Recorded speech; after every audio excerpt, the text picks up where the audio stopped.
hukom sa ginibong drug bypass operation. Triple o 4 na doble ang bihikulong nagruso sa siyudad kang Naga. Mas complain ng police station kang Naga City Police Office. Newsbreak. Sa headlines kan mga barata, Labor Day sinabayan giraray ng kilos protesta sa siyudad kang Naga. Miyembros kang Naga City Police Office nakaalerto. Convoy na Archbishop Designate Rex Andro Alarcon binantayan ka mga taga-siyudad ni Naga. Ang gulong rape sa daragang na-discovering gadan sa sapa sa Ocampo, Camarines Sur, iginilid na kan PNP. Naga City Delegation sa Palarong Bicol padagos nagkakamada nin bulawan na medalya. Diyos Marhaina Banggi, ako si Mark Mendoza. Asin ako si Antoinette Eduardo, kami ang sa indong tagapagatud Bareta. Siring kan pinaglalauman liwat nagkondusir nin kilos protesta ang grupong cause-oriented sa siyudad ning Naga asin Camarines Sur ngunya na Labor Day. Ang sa indang mga isyong daradara aramunta sa report ni Melvin Machado. Dagdag sa aldawan na sweldo, pagbasura sa charter chain, subsidy sa mga parauma asin issue sa public utility vehicle modernization. Ini amang isyong bitbit kang grupo ni Gina Grampa, chairperson kang Bayan Bicol, sa liwat nilang pagmarcha sa sentro kang Naga ngunya na Labor Day. Ang sa tuya pong panawagan, obrerong Bicolano magkaisa, ipaglaban ang dagdag sahod, kabuhayan at karapatan. Kumbaga ngunyan po mayuuno sa tuyang ipapangapudan giraray ang dagdag sahod.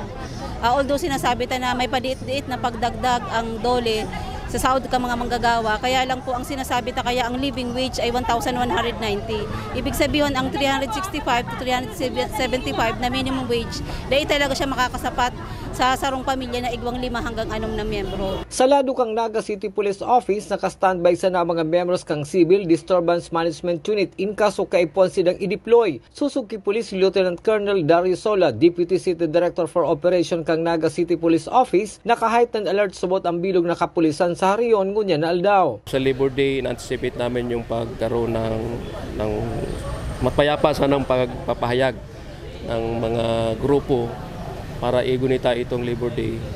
So, naka-standby naman yung aming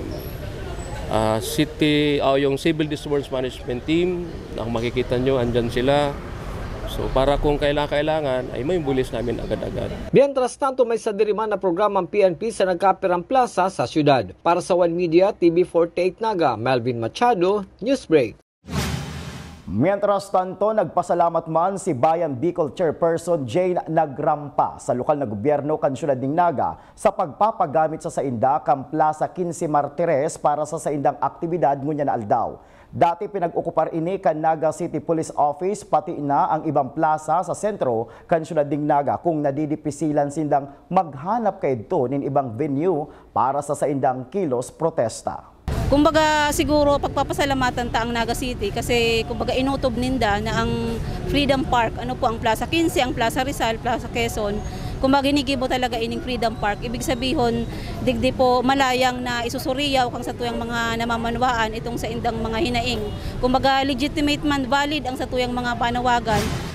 Sa iba pang Bareta, apwera kan seguridad ka Naga City Police Office ngunya na Labor Day na sinabayan in kilos protesta. Sibutman ang kapulisan kan syudad sa duwang aldaw na aktibidad kan pag-abot kan bagong arsobispo kan Arkidiocese kan Cáceres. Susug ki Police Lieutenant Colonel Dario Sola, Deputy City Director for Operation, may nakalatag sindang personahe sa aktibidad na ini kan simbahan. Gaganaping reception installation of the incoming Archbishop of Nueva Cáceres, si Bishop Alarcon. So, mayroon kaming ilalatag na unang-una yung Convoy Security from Cam Norte. Mayroon kaming sa Road Security. And then maliban dyan, mayroon kaming mga VIPs kahapon pa na sinundo sa airport. So, mayroon din kaming antisiparang pagdating ng Papal Nuncio. Padagos sa mga Bareta, nakamonitor sana asin nagpapadara nin report ang kada istasyon kan PNP sa Camarines Sur sa kamugtakan kan sa indang kanya-kanyang lugar ngunya na Labor Day. Susug ki Police Major Maria Victoria Abalaing, Tagapagtaram kan Kamsur PNP, nasa heightened alert subot ngunyan ang kapulisan sa Camarines Sur asin padagos lang ang monitoring kan mga nangyayari sa kapalibutan mantang ang kilos protesta an yaon subuot sa Laog kan Naga. Yung PNP Camarines Sur po is on heightened alert status.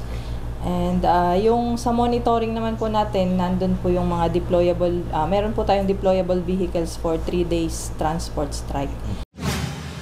Sa iba pang bareta, pag-abot kang bagong arsobispo sa siyudad ning Naga, inabangan kan mga estudyante, empleyado asin ordinaryong residente kan Naga kan subagong udto. Aramon taman ang kumpletong detalles ken sa report ni Melvin Machado.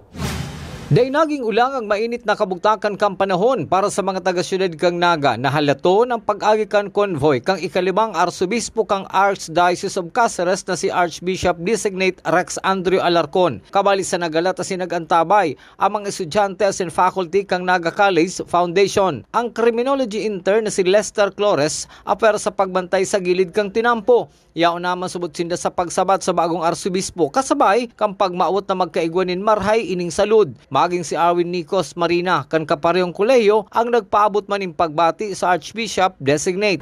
Good health po and sana po perming mag-ingat. Then ang role may po parandig de is magiling po ng mga safety then magbarantay po. May the Lord guide him for his ministry and may his ministry be fruitful here in Archdiocese of Caceres. And kabali man ang NCF faculty member na si Sir John Kyle Bayos sa mga naghalat sa paikang convoy asin nag-welcome sa bagong arsobispo kan Caceres. We wish you all the best and we hope that you feel that Naga will be your home.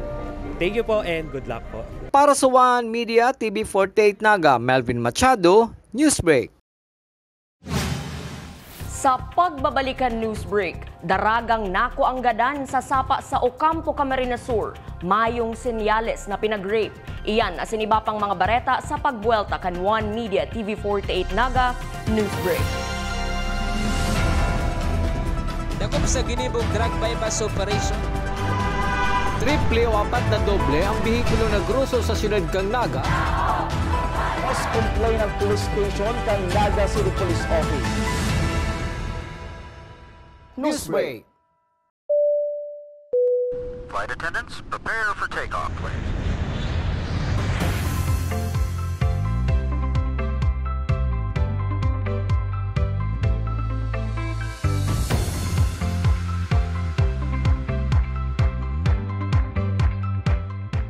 Slip life vest over your head. Take the tape around your waist.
Converge is a world-class ICT company with the most resilient and superior fiber optic service in the Philippines that continues to delight millions of its users in the consumer space while serving a growing number of business clients in the SME, enterprise, and wholesale segment. Converge Business. Strength. Resiliency. Results.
Dakop sa ginibog drug bypass operation.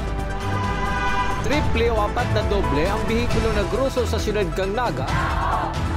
Mas complain ng police station kang Naga City Police Office. Newsbreak.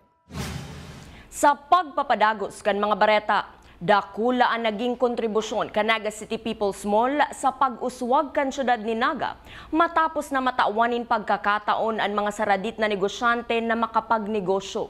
Ini ang obserbasyon ni City Councilor Jose Perez, Chairman kan Committee on Trade and Commerce, na nag-atindir sa aktibidad kan Naga City People's Mall kasubagong aga bilang parte kan sa indang ika-13 anibersaryo. Susug ki Perez, kabali sa mga angat na inaatubang kan Naga City People's Mall, iyo ang pag-arabutan kan mga dakula asin bagong mall.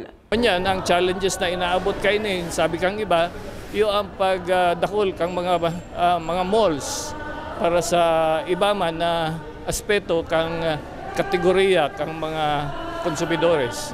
Alaga diyan pamampo giraray si basic mandate kay ni na mag-address kang pangangaipo po kang kasakaditan asin makakaya kang mga sakadit ng mga konsumidores.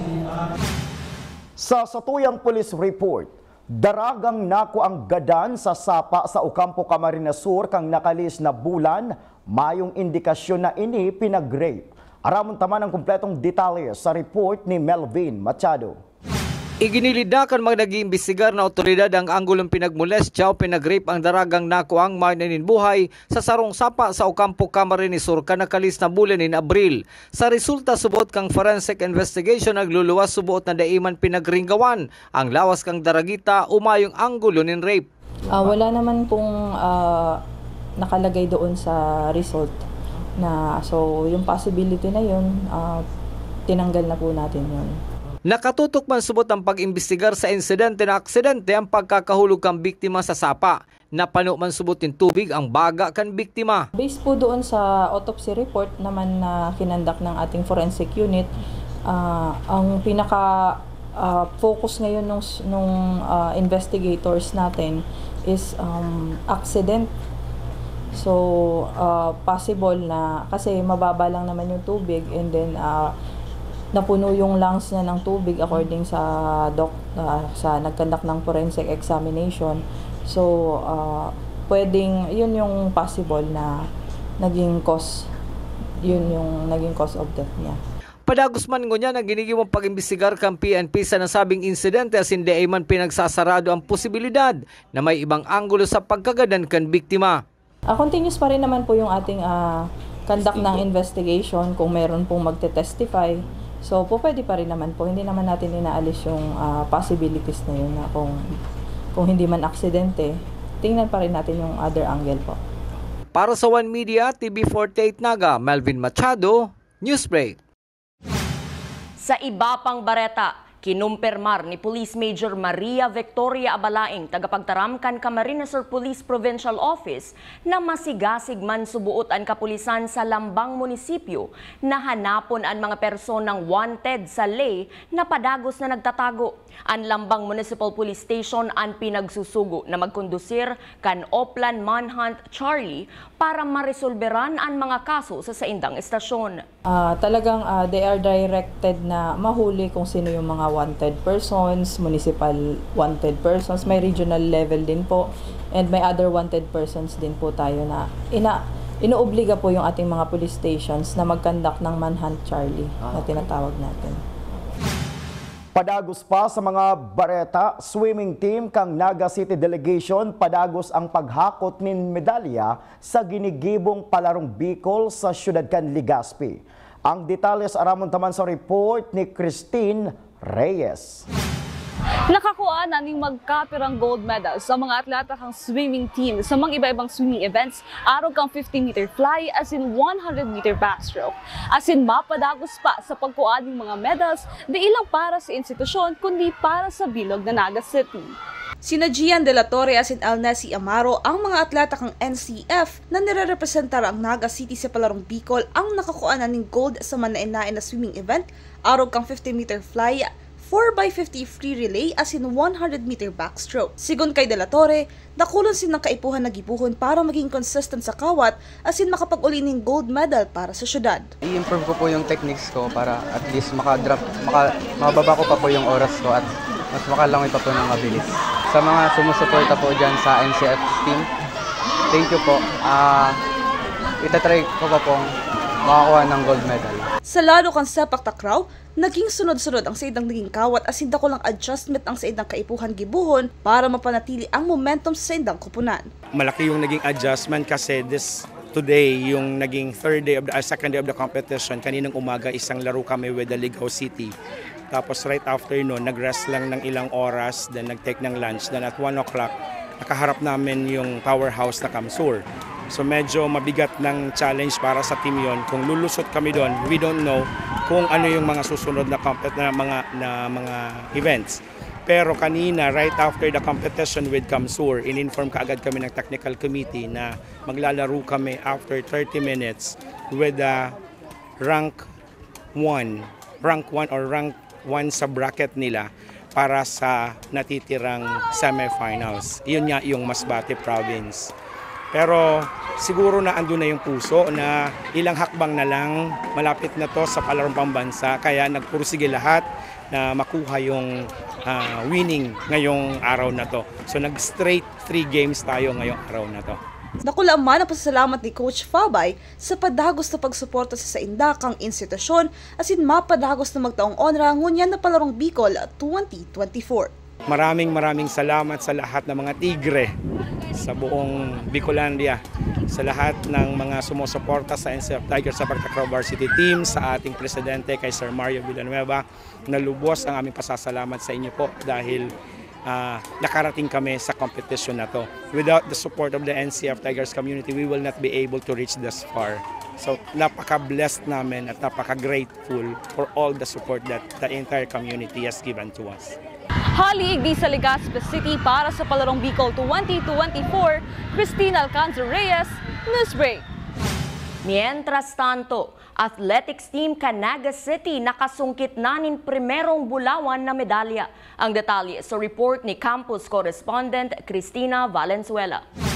Dai pinag-intindi ang init na darakan panahon mantang padagos ang pagpapahiling ng tibay kan mga atleta kan Naga City. Nakuaman kan athletics team ang enot nindang gold sa kategoryang walkathon. Makuha ang gintong medalya, bako lang para sa sadiri kundi para sa iyang eskwelahan asin sa mga taong padagos na nagsusuporta. Yan ang naging balon ni Neil Carizo sa iyang laban. Ang pinaka-enot na nakakuha ng gold medal sa athletics team. Matagal ko po talaga pinag-trainingan. Nasa isip ko po na kukunin ko po yung gold para para hindi lang po sa school pero para sa lahat na sumusuporta at para sa akin po. Sigun kay RJ Gaor, speed as in endurance ang kaipuhan niyang idagdag. Nagtao man siya ng mensahe sa kapwa niya atleta na dai panginotanin ka ba asin gibuhod ang gabos para sa kawat. Speed po saka endurance po. Iyo po tang naging kulang sa palagay ko po katonglagan. Dai po ning painginotan ning kabado po ta. Pag tigpanginutan ko po talagang kabado as in pati utak mo po damay po talaga. Dahil garo dahil nagre-response pag nagkakawat ka na po. Para man kay Ma'am Rose Bukdi, pisel ang naging laban ninda ngunya na palarong Bicol. Ninhuli ta dakol na mga trainings ang sa indang pinag-agihan. Dakol man ang kugmahang namamati ni Ma'am Buk dahil sa enot na gold na nakuakan athletics team. Actually, mahirap and kadakol kaming trainings na inagihan since provincial Prisaa City meet. So ngunyan, nayaon na kami digdi, talagang laban-laban. So anong pakiramdam ma'am na nakaigwa na kamong first goal? Actually super talaga overwhelmed. Tapos nahiling ko man na nagbunga si mga sacrifice lalo na ka mga players ko sa walkathon. First time mag-augang yung gold. Since day 1 mayo talaga kaming ning medal ning although mag-auga kaming silver tsaka bronze pero ngayon itong iba talaga pag gold talaga itong nakukuha. Makakaresibi man ng cash prize ang mga atletang makakakuang medal. Sa mga coaches, sa diri mi talagang kwarta ang itataw mi sa mga players mi. Si ma'am nagtataw 3,000 pag naka-gold, pag nag-silver 2,000 and 1,000. So iyan ang garo sa mga nagiging motivation na para sa mga athletes para gusto nila talagang magana. Sa lado ng gymnastic, gunyan may 4 na gold, 3 silver, asin sarong bronze. Halig di sa Legazpi City para sa Palarong Bicol 2024. Cristina Valenzuela, Newsbreak. Asin yan ang mga bidang baretang nakalap kan mas pinakusog na puwersa kan One Media TV 48 Naga News and Bicol Affairs. De malingaw na i-follow ang samuyang official Facebook fan page One Media TV 48 Naga. Ako po si Mark Mendoza. Padagos kaming mahatudnin mga baretang garantisadong nangingenot asin napapanahon. I-hit ang subscribe button sa samuyang official YouTube channel, One Media TV 48 Naga, tanganing updated kita sa mga bareta asin istoryang bida. An Bicolano, ako si Antoinette Eduardo asin ini, an One Media TV 48 Naga, Newsbreak. Dakop sa ginibog drug bypass operation. Triple o 4 na doble ang bihikulo na gruso sa siyudad kang Naga. Mas complain ng police station kang Naga City Police Office. Newsbreak.